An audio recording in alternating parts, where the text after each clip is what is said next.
a choice right now, between fear and love. It's just a rock. Out of the dark night of ignorance and into the shining light of truth. Expanding reality. A population of citizens capable of critical thinking. We don't see things as they are, we see them as we are. There's a level of reality where everything dissolves into an ocean of energy. We empower our experience by insisting on our authenticity. That's very profound. Very. Expanding reality. Welcome to Expanding Reality. I am your host, Brandon Thomas. On this episode, we have the honor of sitting down with Dr. Jennifer Verdolin. She has written a couple of incredible books, which of course will be linked down in the show notes. The first one being Wild Connection, and then Raised by Animals. She did a segment on D.L Hughley Show for like 3 years, a weekly reoccurring segment. She's an animal behavioral scientist, author, and a science communicator, and she is absolutely fascinating. She works on biological deterministic elements. She has her PhD in ecology and evolution. We talk about some incredible stuff on this episode and how she is able to relate what happens in the natural kingdom, specifically with animals, and how to integrate it into our lives and use it as a model that's very beneficial for us is unbelievable, guys. You will totally love this conversation. Like I already said, all the ways to find her will be linked down in the show notes. If you would like to expand your experience with us here on the show, you can do that as well at expandingrealitypodcast.com. That is going to be linked in the show notes also. That's where all socials, Rockfin, merch, all that kind of stuff is going to be down there. So, without any further ado, let's just get to this incredible conversation, guys, with Dr. Jennifer Verdolin. All right, ladies and gentlemen, we are extremely excited to welcome to the show Dr. Jennifer Verdolin, PhD, here to chat with us. You wrote an incredible book, well, a couple of them, Wild Connection and then Raised by Animals. I'm extremely excited to talk to you. So before we get launching into it, do you mind just telling us a little bit about yourself? Oh, Brendan, thank you so much for having me. I'm excited to be here. Yeah, so a little bit about me. Well, I took the scenic route into academia and PhD, working in sanctuaries. I always knew I loved animals, and that has never changed. And so, I've spent my whole life just trying to figure out how to be close to them and share what I learned about them with other people, with the hopes that by I think what I kind of converged on was that the more we can relate to each other and other species, the more we can take care with each other and other species. And if you can't relate to something, you can't protect it, you can't appreciate it. And so I've spent the last several years and through those books really showing how we suffer the same problems. We all have to make a living. We all have dramas. We all have challenges, whether we're a dragonfly or a human being. And, how do we navigate those situations and those challenges to live the best lives that we can? And you follow natural law on this, which I absolutely adore, because a lot of humans have a lot of hubris whenever they think that we're the hierarchy, we're the dominant species on this planet, and that we can't learn anything from the natural world. But you disagree strongly, as do I, and you do some amazing work to point that out. It is interesting how many lessons that we can learn, and even the ancients knew this. They learned a ton about how to live their lives by observing animals in the wild. So tell me about your favorite example of that. Oh gosh, well, probably, I'm going to go straight to dating and relationships. And I think in Wild Connection, I sort of started off with, I made this observation about my own life because I studied for my research, I studied mating systems and social dynamics. And so I knew all the ins and outs of how animals form relationships, and make their families. And I couldn't for the life of me figure out how to make dating work and, relationships work. And I thought, this is crazy. I'm a smart person. I have a PhD. What is the problem here? Why do I keep making bad choices, worse choices than a chicken? So the chicken is my go-to example that I love because female chickens, they don't just fall for any rooster. They're pretty picky. And we tend to get these messages that we can't be too picky, we have to settle, and all these things, and we pick the wrong kind of traits to pay attention to, and a female chicken would just not make this error. And so I thought, okay, maybe if I approach dating more like a chicken, I might have more success. And then I just expanded that to all the other kinds of issues that we face in, attracting a mate, keeping a mate, having a relationship with a mate. I found all of these other species and the way that they approach problems and how they deal with things. And I started to implement them. I kind of did a little experiment. And, I still am not in a relationship, but I had way more fun, and it was all more positive.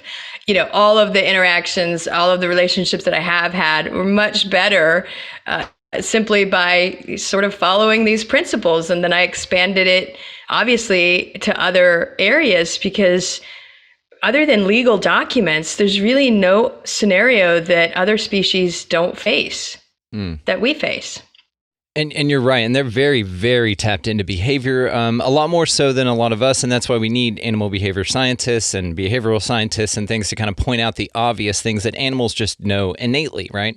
And it is interesting when you talk about the courtship and the mating, and I think of the birds of paradise every time I think of mating rituals and stuff, and how the males, have to be so ornate and over the top, and they do all these dances and stuff, and it's incredible to watch, and I know you know what I'm talking about. And the chicken thing is interesting too, because we have chickens out here on the ranch, and something I observed was if we don't have a rooster, then the hens take over in a very bad way. There's a very interesting male-female balance dynamic that goes on there as well, because the hens will take over if they don't have any, strong male role models or figures in their life, and then they're real mean to each other, and so they kind of boss each other around. They'll eat each other's eggs. And that's where the term pecking order, of course, comes from. So it is interesting, kind of just observing these facts, even for us out here on the ranch. It's just things that before I even knew you, I was like, man, that's interesting the way that they interact, right? Yeah, and have you, and I'm sorry to interrupt, but have you ever had a female chicken become rooster-ish? Yes. Where she actually grew the comb, and because some females will become what we say appearance-wise, physically looking like a rooster. Now, we hadn't made it to that point because when I found that out, and we had just lost our main rooster, our OG Kevin. He was so cool. We love this rooster. He was just like the first one that we got. Big Americana, gorgeous, would sleep on our car. I'd have to wake him up to drive to work in the morning and stuff. And just incredible. But yes, whenever he went down, just from old age, he was like a 7-year-old chicken. I don't know. He was just very old for a male. And he just went down, natural causes, all that stuff. But yes, one female in particular started to stand up. They fought for a long time, and then yes, she started taking physical attributes on, and then we got a new rooster, and that kind of all calmed down, which was great. And then we would hatch our own out here, and half of them would end up being roosters anyway. So we had so many chickens at one point that they would break off in little groups. This one rooster would have his little set of 6 or 7 hens, and you need that also with a large population. Again, just these kind of observations in nature are unbelievable, and I love the work that you do. So what got you started in this in particular? Well, I think that, I used to take that sort of finger wagging approach with people about how they have to save whales and save tigers and don't be a bad person. And surprisingly, that doesn't really resonate with a lot of people. When you tell people how horrible they are, they don't really want to listen to you.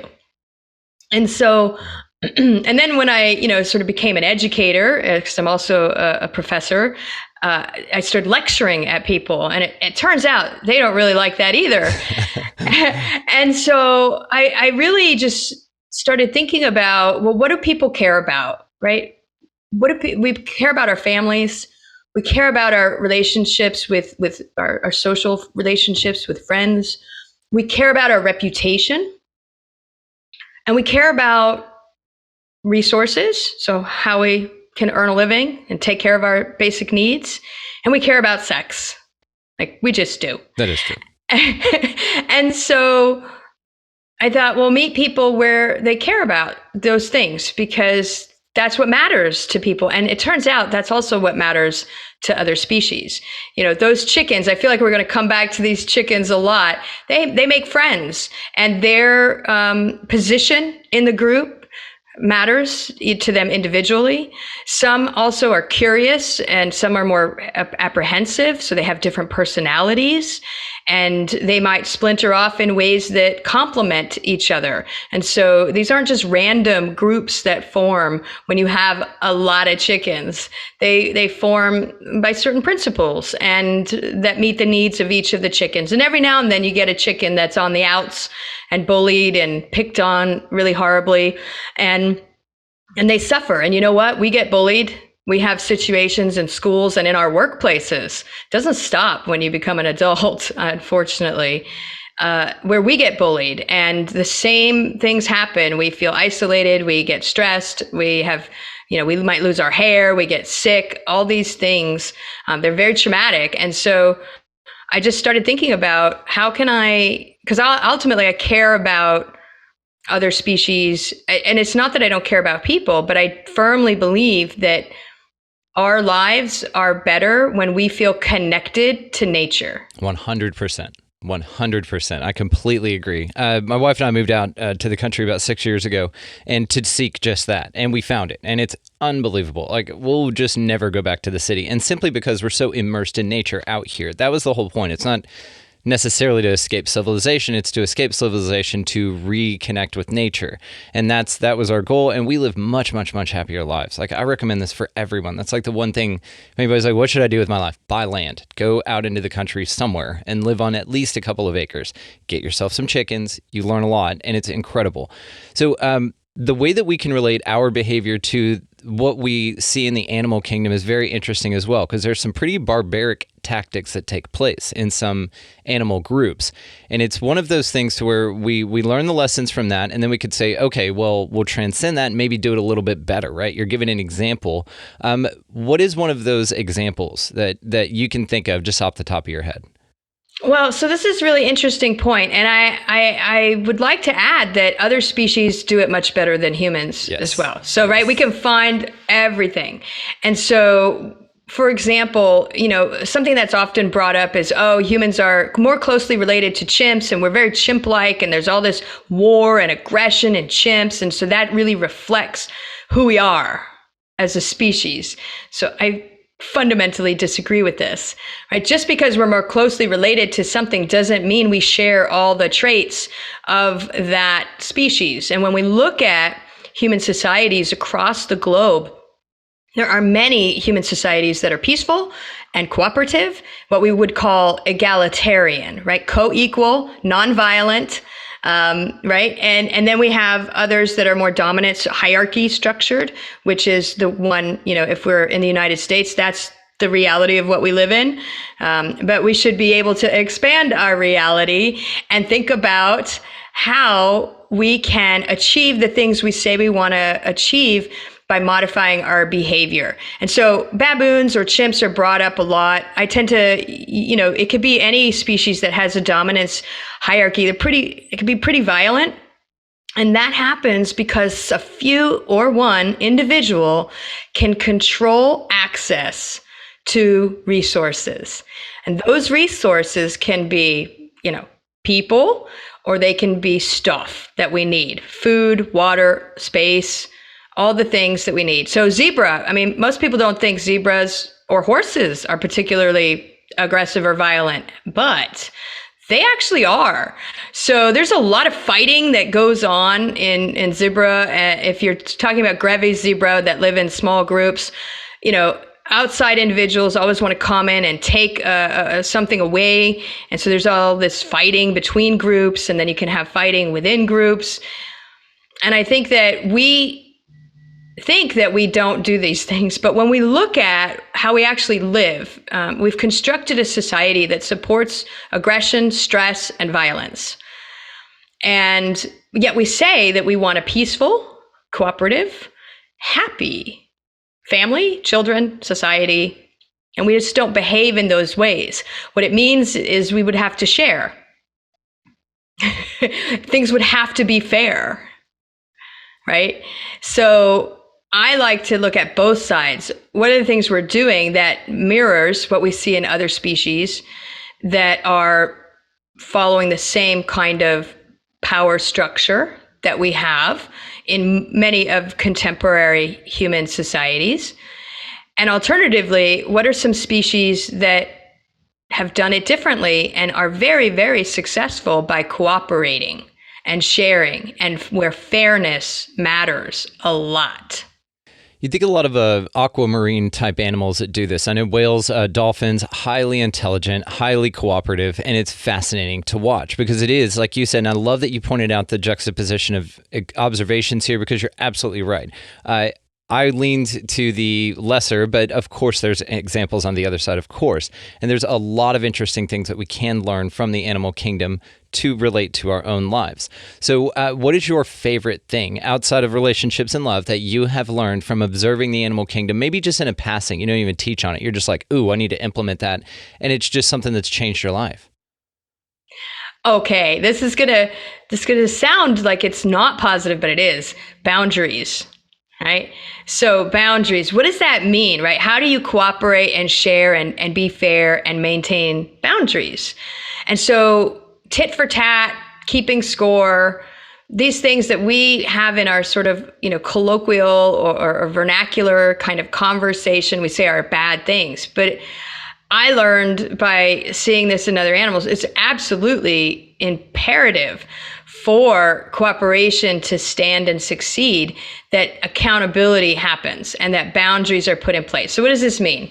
Well, I could choose vampire bats or I could choose capuchins. They both have, and even chimpanzees have very strong sense of fairness, meaning if I help you and then when I need help, you don't help me, I never help you again. Or I forgive you after I retaliate. I retaliate once and forgive. And then I give you a second chance and I help you again. If you fail to help me again, I never interact with you, ever. Right? So this has important implications in all levels of our lives, from our friendships, right? If it's a very one-sided friendship, where you're always the one giving and helping and doing and all of these things. And what we do is we build up resentment and we get angry and we basically end up creating a toxic environment in our own bodies and in our own minds, instead of setting a boundary going, oh, I'm sorry, I helped you once, you didn't help me. Now, when you need help, I don't help you. That's the retaliation. Then I forgive and I inform you, we can restart, we reset. And if it happens again, we're no longer friends. There's no therapy needed. There's no, extended conversation. There's no years of resentment and misery that need to accumulate. It's very clear. And I think that I learned to do that in a way that didn't make me feel like I was a bad person. Because that's the other thing. We have a cultural narrative, that's the wonderful and sort of sometimes horrifying thing about human societies, is that culturally we have a lot of things that have happened rapidly, but our sort of biology and our evolution at the biological and social level hasn't caught up with where cultural society has taken us. And so there's a mismatch. We're just not matched well for the world we've created and what we really need to be doing. God, I could not agree more. It's the the unauthenticity that I've been talking about a lot lately, about this divergence from nature. And I think it's a deliberate thing. I think, you have your choice and you can do that if you'd like, just like the cooperation element into animal groups, right? So you can do one of two ways. Like survival is easier. Things are better and greater in a tribe. That's why we have the soul tribe that we talk about here on the show. But if you're on your own, you can still survive and that's fine. But what these animals do is that they teach the other animals how to interact with them and what's acceptable in that group, in that clan, that tribe, whatever.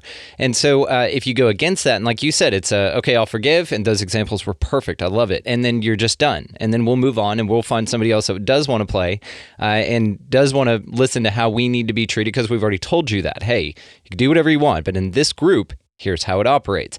Now, what's interesting is when we relate this to humans is you can find a lot of groups that will empathize and resonate at whatever frequency you want to, the good and the bad, right? The what serves people and what doesn't serve people. But what's interesting about it is doing a lot of bad stuff and negative things kind of serves more people than it should.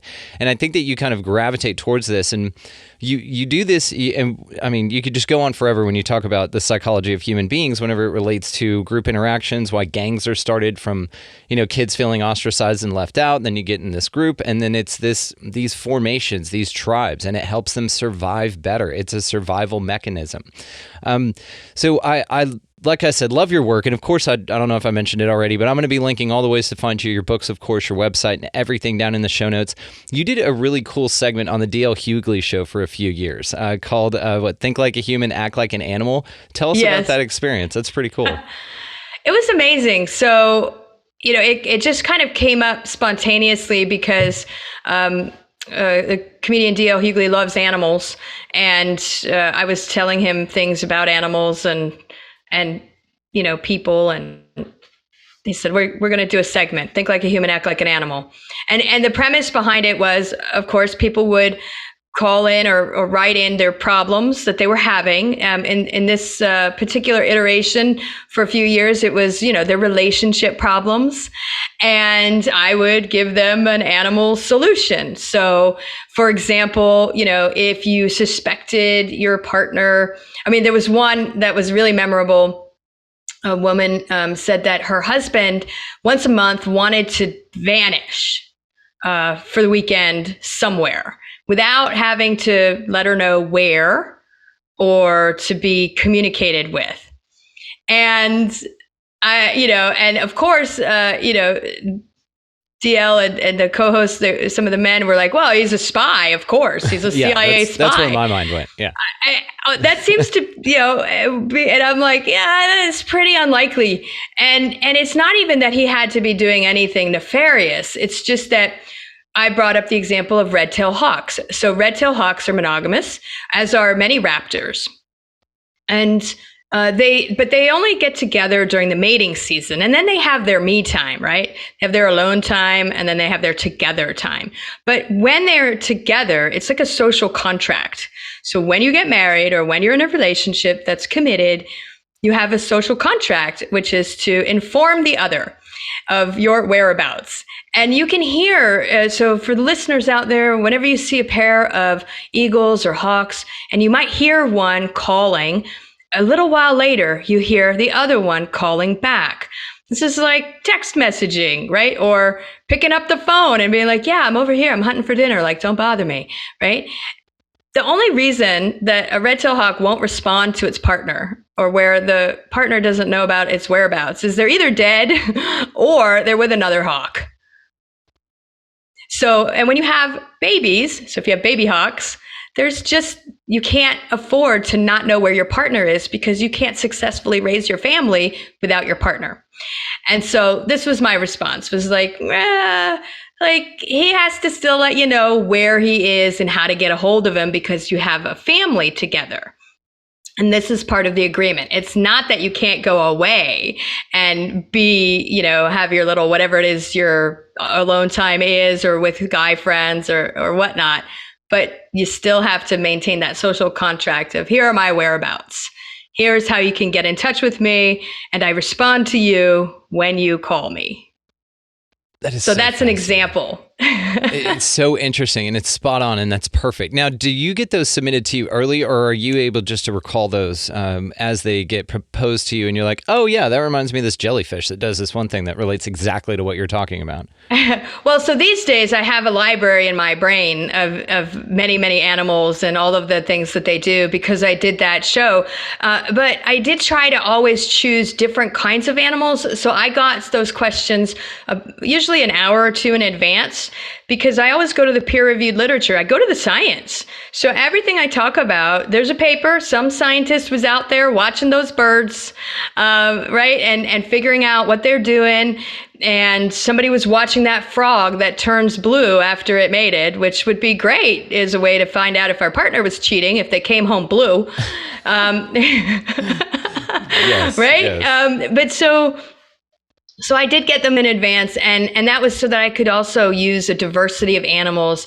I didn't rely on chimps and orangutans and, the great apes or primates, the things we think are more similar to us. I pulled out beetles and sand spiders and, worms. And there were a lot of birds, because birds have a lot of drama, as you know. They do. Yeah, a lot of drama. It's like, dude, ladies, just lay the eggs, hang out, just walk around and eat bugs and stuff, right? It's right. Crazy. Yeah. Relax. Yeah, settle down. So I watched one of your videos that you did. I want to say it was just a few minutes long, but it was you standing in front of a canyon and you were doing almost like it was like a presentation, but you're just so lighthearted. The way you presented the information was so cute. I just kept laughing at this part where you called this, I think it was a hairless weasel. What'd you call it? A dirt puppy? Oh, yeah. I sand loved puppy. that. Sand puppy. That was yes. it. I was losing my shit. I just thought it was so funny. And then you have the picture of it up there and you're just bopping off all this wonderful information. I mean, it's great because like, I love, like Steve Irwin. I mean, and we all love these people that report this information in such an exciting way that it makes you excited about it. But when you start relating things to human behavior, and we can see that we're not that different after all, and that we all kind of have the same desires, the same needs, and similar ways of interacting with each other, and we can actually learn a lot from each other. This is where I think the way you integrate that portion of your work into the mass populace is fascinating. So I just want you to just keep talking about animals and stuff. Like, what's another really cool fun fact that you know that's not that popular? That's not that popular. Okay. Well, and I will say that I zoomorphize people. I don't anthropomorphize animals. Right. So I do. That. Well, I kind of, assume there's a story behind whatever an animal is doing. But I think, one of the videos was on flirting. And so what I think is a lot of people don't realize that animals flirt. And one animal in particular flirts a very similar way to how in grade school some of us might have experienced flirting. I don't know if you ever experienced this or did this, but sometimes, and it's a weird message. Like if a boy's mean to you, that means he likes you. Yes. Yeah. Right. Weird. It's a very strange message that we carry through, and it shows up in all our romantic comedies. As well, but sometimes it would be throwing something at you, right? Like throwing a pencil or paper or whatever. And there's brown capuchin monkeys in Brazil. There's this one population, the females, it's ridiculous how they flirt with males. And they also get like pouty, like downright pouty if they don't get attention from the male when they want it. So first of all, they stare, they just gaze, without, and we know that this can be awkward, right? In humans, if you're just like, a little bit, yeah. Right. Yeah. And just staring and staring and staring. And ironically, or maybe not so ironically, it's sort of like, turn away from that. So when that doesn't work, they pick up rocks and they throw rocks at the male to get his attention. And if that doesn't work, they run right up to him and pull his hair. It's like playground stuff. Playground. Oh, totally. Yeah. Totally playground stuff. And this is not advisable ways of human flirting, right?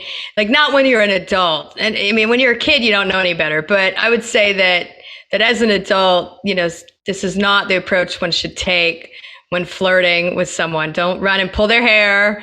Don't throw rocks at them. And definitely, try to manage your staring.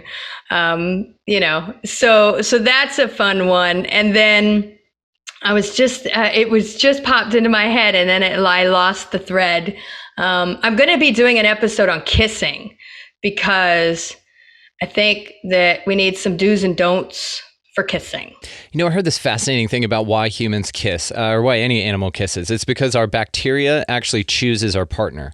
So the bacteria in our mouth kind of that we're swapping, your bacteria knows if it's a suitable mate, if they're going to be, you can tell all kinds of things biochemically with this. So actually it's your bacteria that chooses your partner, which is fascinating to me.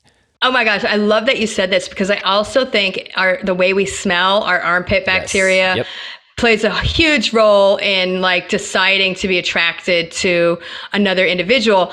And I love that you did this. I've wanted to do an experiment where it sounds like a gross experiment, but where I'm blindfolded, and a bunch of men are blindfolded, and I sniff them and then I kiss them, and I don't look at them, right? Not what they visually look like. We think that we have this saying, right? You fall in love at first sight. No. Yeah. Fall in love at first sniff. Yep. And we can smell you. There was a man I used to date that I could smell a mile away. And I mean that in a good way. Yeah. Not in a bad way. Like my radar, he's in the area. Yeah. Where is he? Where's my mate? And I'm pretty sure we would have made awesome babies together, right? And that's about it. That's probably all we would do. So it's a great tool for picking a great genetic match, but that doesn't necessarily mean you're going to be the right partner to raise a family together with. It's crazy you say that about the smell thing because, and this is just peek behind the curtain here. My wife, her armpit smell, it drives me nuts. Like, I love it. Like, I, don't want her to wear deodorant. Like, it's really, and I've never been like that with anybody else. But with her, it's so different. Now she'll like run up to me and she'll be like, check that out. And like lift her arm, and I'll smell it. I'm like, yes. And they've done studies on this. This is absolutely accurate. And there are many, many studies done on this. And even the females, they've given T-shirts of different guys, and then they smell that, and then they go on a date, and it was some ridiculous percentage of people that ended up in really long-lasting relationships whenever they determined to partner that way. That's fascinating to me. It's so deep. It's so biochemical. It's so just natural. I love it. Yes. And it can be altered. So I don't know if you know this part, when you pick your partner, if a woman is on birth control, it alters her sense of smell. Yes. And so this is problematic, right? And other animals smell each other all the time, and they get loads of information. Like, I mean, if you have a partner and you smell their mouth, other than kissing them, you know what they ate. And sometimes you're like, could you lay off the onions? Like, so scent is this really powerful tool for gathering information. And when we kiss, it's not only maybe that our bacteria like each other, but we're getting all kinds of information, where you are hormonally, where you are health-wise, all the way down to the way that you kiss and whether or not that's compatible. And sometimes if you're kissed by someone unexpectedly and you have a negative reaction where you're like, I just want to get that off my tongue, that's probably a sign that they're not a good match for you. All of these things, animals kiss to swap information, swap food. I studied prairie dogs, and I still study prairie dogs, and they kiss all the time. And we call it a Greek kiss, right? So they're very French. And they French kiss. And we're not sure, but we think they're getting identity information, right? Who are you?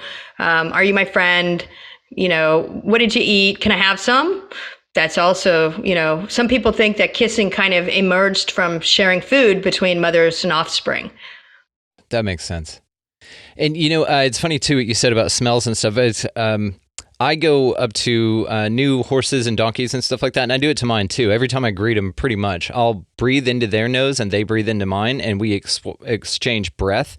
And this is because we've noticed that that's what they do to each other in the wild, right? And so this is how you familiarize yourself. This is how you greet each other. And it's one of the coolest interactions when you have this gigantic horse come walking over to you, and he just sticks his nose in your face, and you breathe in his breath, he breathes in yours. It's this amazing like swap of life force, right? I love it. And these types of interactions are so cool, and they're so pure at their core. What do you think about whenever people look into animal research and they say, oh, well, animals are just like that because they're barbaric and because they don't know any better. And we try and transcend that, but then we have all the drama and we have all the crap. And like you said, we get in abusive relationships, and we just continue to get abused because we won't see the signs that are all around us in nature to take that sign to move on. So what do you think's going on with that? Well, so first I would challenge that other animals are barbaric. I mean, the reality is other animals go to great lengths to avoid conflict.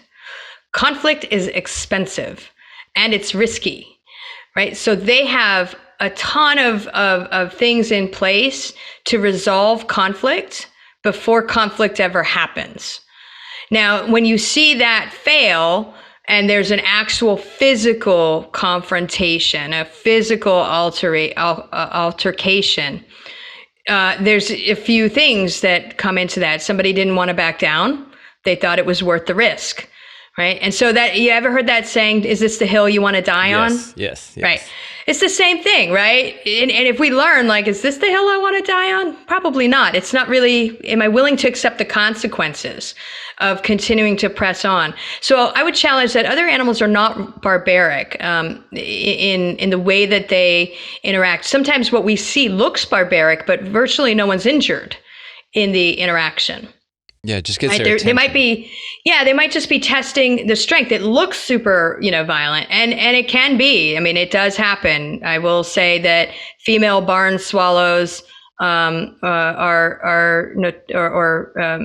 notoriously aggressive to other females. I mean, they really, no holds barred. Some of them rip feathers out. It's a mess, right? And it's not something we would want to model. But I think that if we think about, and they also, when they have a conflict within a group, let's say you're in a social group, they come to a quick reconciliation, because to live in a group means you have to cooperate. And that doesn't mean you're never going to argue, but it does mean you need to learn how to make up. And they don't do some of the things that we do, which is, punish you with silence for like weeks, withhold affection forever, right? There might be a time period where they don't want to sit next to you, for a little bit. Patas monkeys notoriously are like, well, I'm going to sit over here for about 10 minutes. And then they have some ritual that shows the conflict is over. We're good now. So, those are things that I think, I just feel like,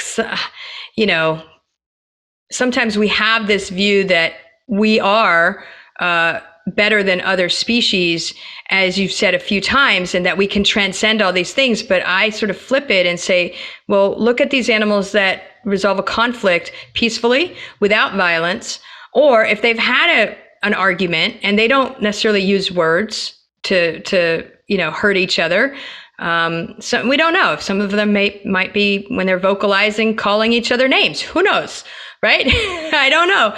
But when they have a conflict, they resolve that conflict pretty quickly, because they recognize it's too costly to maintain aggression and the group structure at the same time. You just can't. Yeah, and to hunt for food and to survive. I mean, it's interesting, how okay, let's address it, let's move past it, let's go. And it is interesting, and this is just something we observe in our species of animal as well, is that, guys, let's say, for instance, the males usually go out and they'll settle it with a fight. They're like, okay, let's get this over with. It's barbaric, and then let's do it.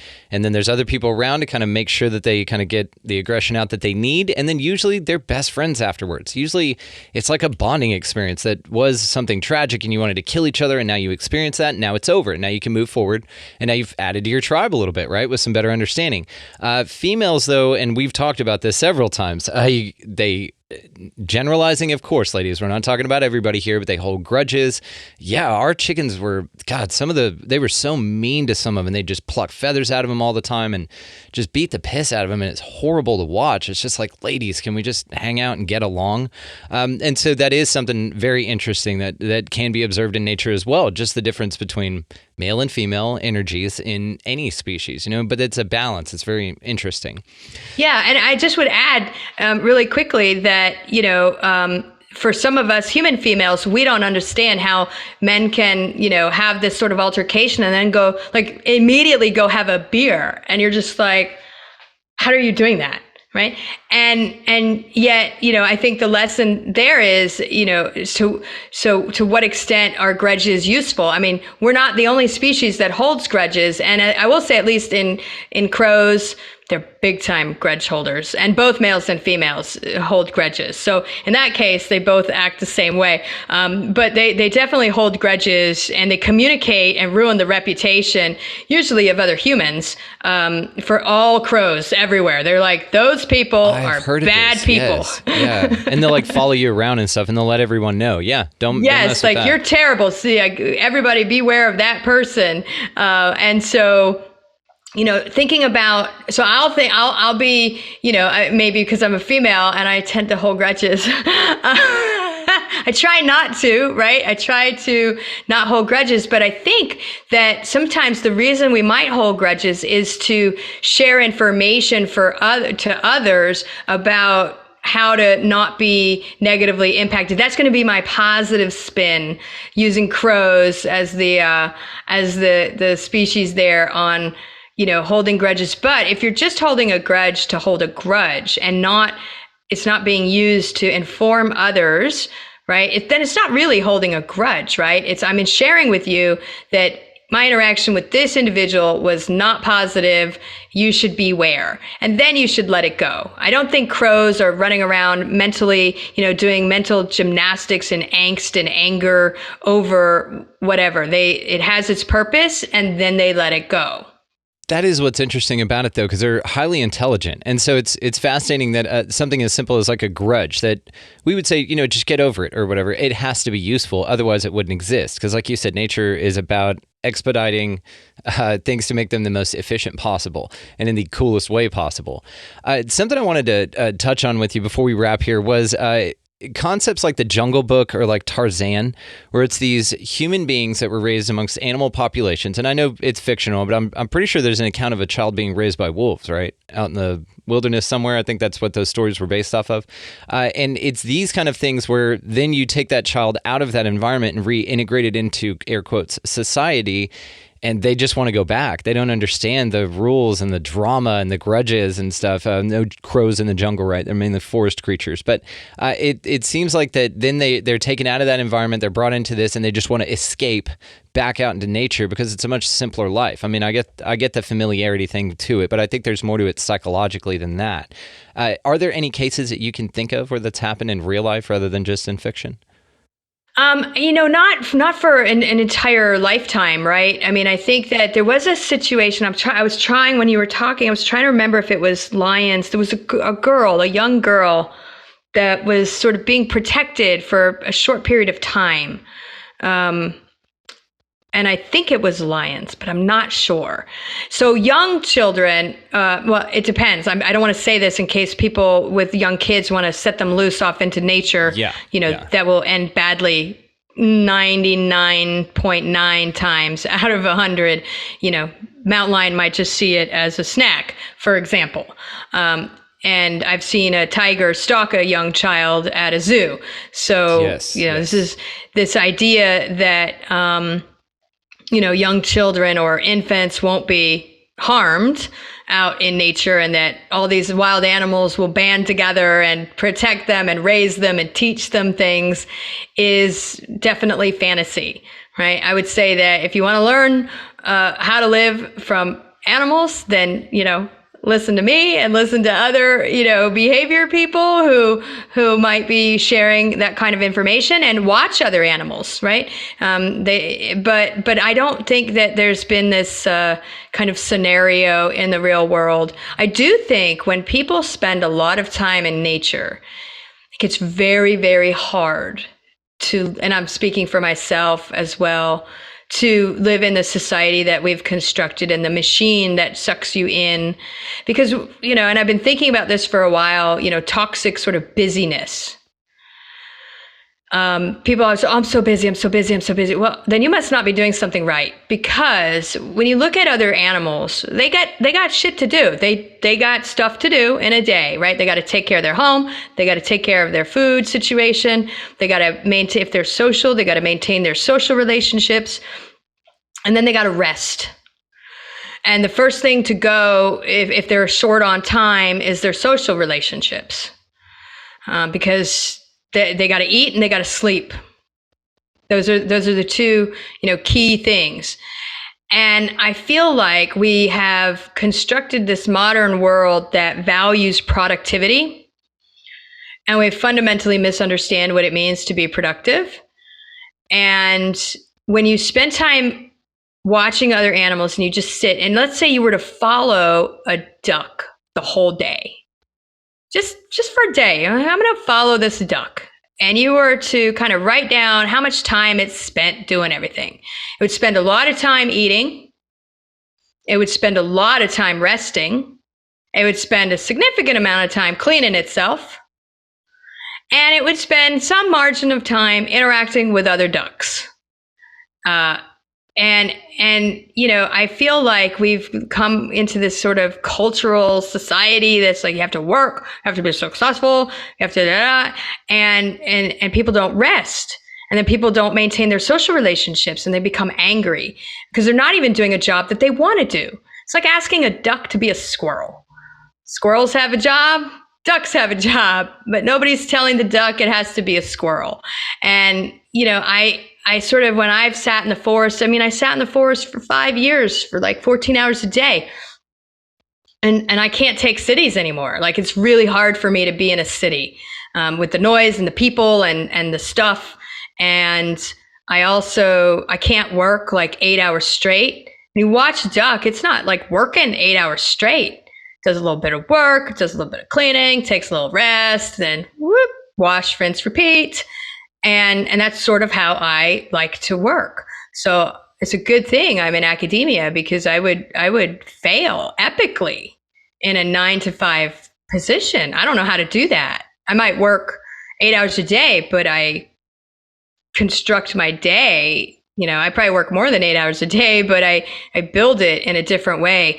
And I feel like that's one of the things why I think that taking back your time happened for a lot of people during the pandemic. We're seeing people change their thinking about the work they want to do, how they want to be with their families and their friends, and demanding a fair level of wages for the work that they do, and even changing careers completely because they had a minute to stop and rest. And I feel like certain forces make us all stay so busy that we don't stop for a minute. We can't. We're busy. And then we make our kids so busy, and they never have a chance to stop and think. And yeah, so I see you nodding. I'm so with you on this. It's crazy. Yes, I think the Industrial Revolution, all of these things, yeah, it's cool. They brought us like lights and stuff, and that's pretty dope. But they made it so unauthentic, and they detach you so much from even the simplest things, such as rest and not being too busy. Because yes, what is the saying that a rocking chair will keep you busy, but it doesn't get you anywhere. So you're doing a lot of stuff, but you're not doing anything. And so it is this detachment from nature, which I think has been very deliberately done. And I think, yeah, they offer you kind of a little bit of, a creature comfort of some kind that you didn't need anyway. It just kind of makes things, I guess, a little easier in certain respects. And then you set a whole system up that revolves around people wanting things just to be easy. But the problem is, and I think where we got screwed up is it's not easy. Like it's the furthest thing from the natural cycles of your body. Like you said about the 8-hour thing, completely agree. That was designed. That was set up like that. And the school systems were set up like they are to produce people that were pacifists in that way, and that were okay with snuffing out that part of them, that little voice that says, this is bullshit. We shouldn't be doing this. This isn't right. Because human beings used to be a lot different back in the day. We used to, sleep for a certain amount of time, wake up in the middle of the night, be very productive. And then our circadian rhythms were just completely different. And it was a way more natural, way more organic, and I would argue way more fulfilling way to live your life. And so I'm exactly like you. I don't like the cities. Yeah. And healthier. And here's the thing. When I said rest too, I don't mean sleep. Yep. Right. So there's sleep. I forgot to add sleep. So there's rest, and then there's sleep. And, I think, what you said was so right, that we got things that made our lives, quote unquote, easier. And then we're addicted now to certain things. And in many ways, we've lost the confidence to live our lives in a different way. And we don't know how to get out of it now. Many people want to get out of it. And so they're stressed and they're angry and they don't even know why. They just are. And the reason is because they're not connected to how they really should be living. And they don't know how to get there. And even if they did know that, they don't know how to get there, because you have to fight so hard to just feed yourself and your family, and once you're almost trapped in that whole life. And so how could you possibly say, you know what, I'm going to just take rest and go look at butterflies, right? On what, your 15-minute break? right, from your job. And so I think that's why so many people really are sort of revolting against going back into the office. They're like, I spent 2 hours on the road. Animals don't spend 2 hours traveling somewhere unless they actually are migrating to another spot because they couldn't get food where they were.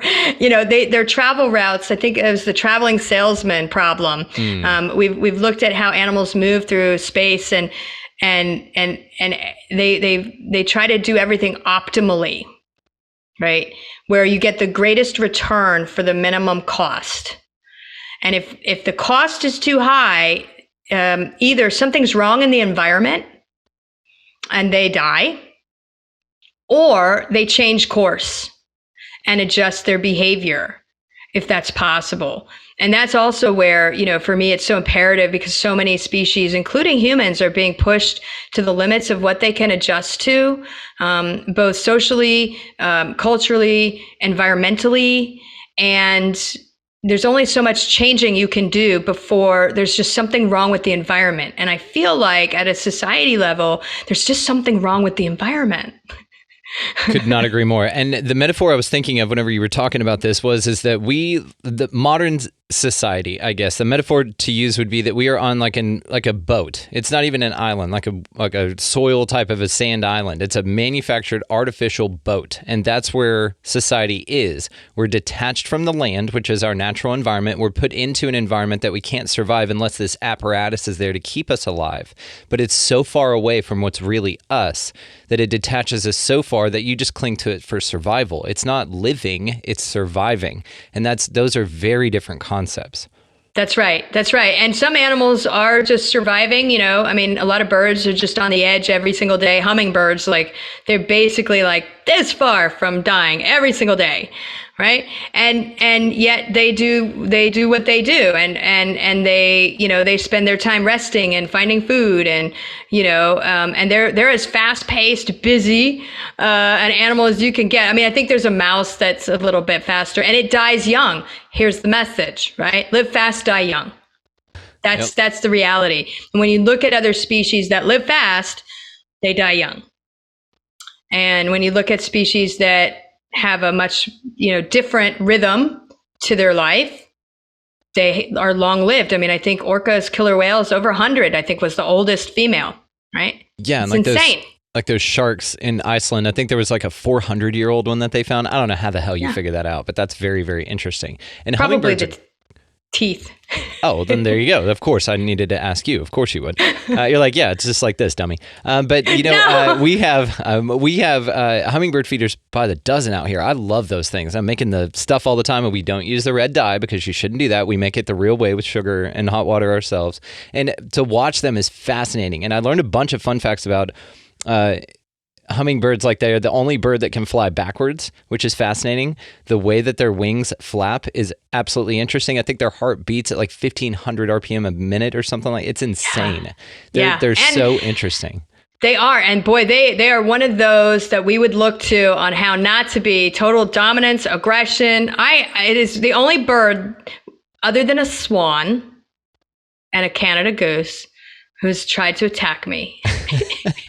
You got attacked by a hummingbird? You got dive bombed? I did. It literally hit my binoculars. Oh, wow. Because I had the nerve to sit by its bush. And now I had been, in all fairness, I had been at that bush first. I'd been there, they migrate, and I was at the bush watching my prairie dogs for months before this hummingbird arrived. And it was I am not having this at all. This is my bush. They're super territorial. Yes. Right? Because food is hard to come by. And like I said, they're on the edge of death. So as long as the machine that we've created keeps us just on the edge of death, we will be angry and territorial and aggressive because we're fighting for every little scrap we can get. And this hummingbird slammed into my binoculars, startled me, first of all, because it was just coming. And I was like, dude, seriously, I don't want your butt. I moved. I was just like, you win. It's fine. I'll move. So I sat under a tree. And then I got pelted by pine cones by a squirrel who was not my tree either. And so I had to move again and I found a rock. And then a coyote peed on my rock. So yeah, I just was losing. every single step of the way.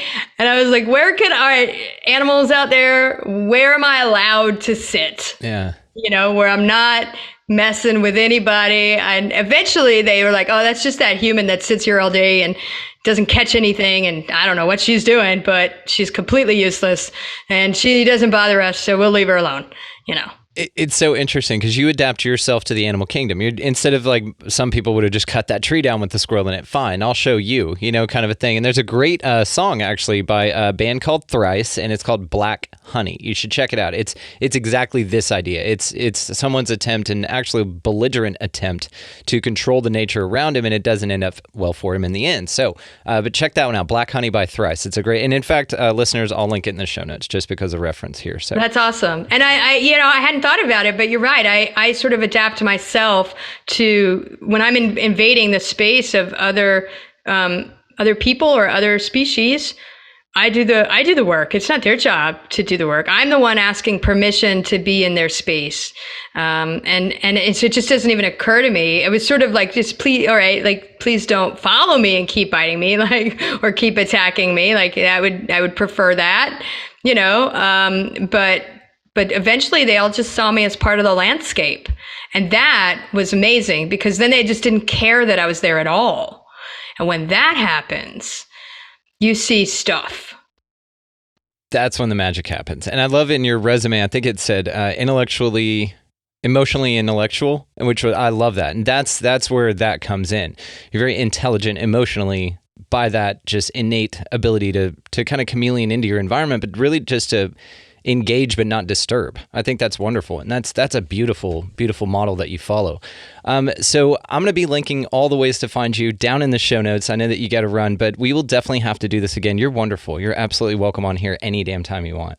Oh, thank you, Brendan. You are too. And I want to have you on Wild Connection so that we could talk about all the animals that you rescue. And we got to talk more about these chickens because chickens are amazing. So we're going to have to just talk about all the different animals that you have. I agree with you, and I'd love that because we got into incubation, and had peacocks, and we would incubate those, and those are a totally different thing, and that was really, really interesting. So to raise these things, and it's fascinating. But yes, no, I would be honored, honestly, anytime. And like I said, you are welcome back anytime. Your soul tribe. So thank you so much for your time. This is incredible.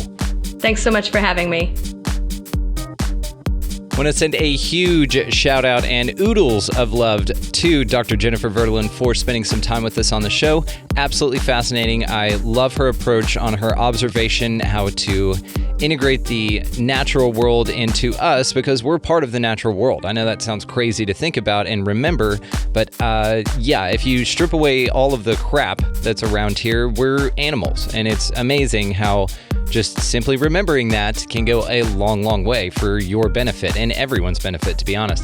So all of the ways to find her will be, of course, linked down in the show notes, guys. Also, this music that you're hearing right now, good buddy of mine, Vinny the Saint, his music is linked down there as well. Just check the show notes for him. Also, expandingrealitypodcast.com. If you want to expand your experience with us here on the show, that is the way to do so. It's pretty much a central hub for everything. All the ways to find us, it's all down there. So check that out. So go out into this beautiful, beautiful place this week, guys, and y'all take a look at the natural world around you. And while you're doing that, apply some of these methods to your everyday interaction with other mammals out here, such as yourself. A good example would be to buy a coffee or a meal for anyone in line around you or behind you. Open doors, smile, and be nice. Just visual cues that you're not after someone or not a piece of shit would be really cool and reassuring. Get out of the left-hand lane, of course. Pick up a piece of litter because that's very important to all of us. And beyond all of this, guys, go out into this beautiful place, whatever it is, and y'all just be good to one another. Thank you so much for listening. We'll see you next time.